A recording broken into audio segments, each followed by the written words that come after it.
Ngunit, aaminin ko man sa inyo na kung nagkasala man ako, ay nagkasala ako sa bayan ito. Dahil ako ay nagmaang-maangan na hindi na maaaring mangyari ulit yun sa aking ama. Nagbistulang pilay at ginamit ng saklay ang kapangyarihan ng mga dayuhan sa kagustuhang makatulong sa bayan ko.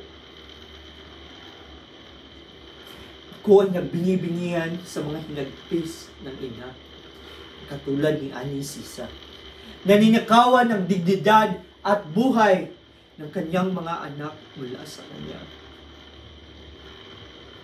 Ako ay nagbulag-bulagan sa mga isiniwalat ng aking kaibigan.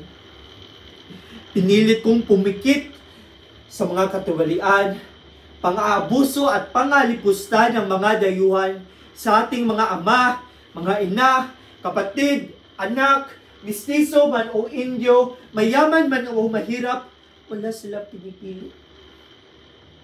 Wala silang pinipili. May dugong Indio. Tinanggalan nila tayo ng dangal at winasak nila ang ating mga kapangyarihan. Nang sa gayon, ay maisakop nila tayo ng kanilang mga kapangyarihan. Hanggang sa tayong lahat ay maging mahina, magkasakit, at tuluyang mamatay. Ang bayan na ito ay may kanser. Isang malubhang sakit na matagal ang dinadaing ng ating lipunan. Minanapan natin sa ating mga ninuno. Tinabak sa ating mga pamilya. Maging sa lupang sinilangan. Kaya ngayon, ay oras na.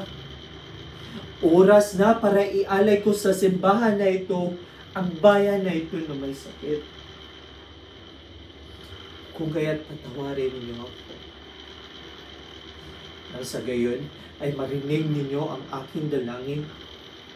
Mabigyan natin ng lunas ang bayan na ito. Patawarin niyo na Miss Diego. Ako ay dinggin niyo. Damayan niyo ako. Damayan niyo kami, mga sambayanang inakawan ng mga kapangyarihan. Dinggin niyo naman kami. Dinggin niyo kami.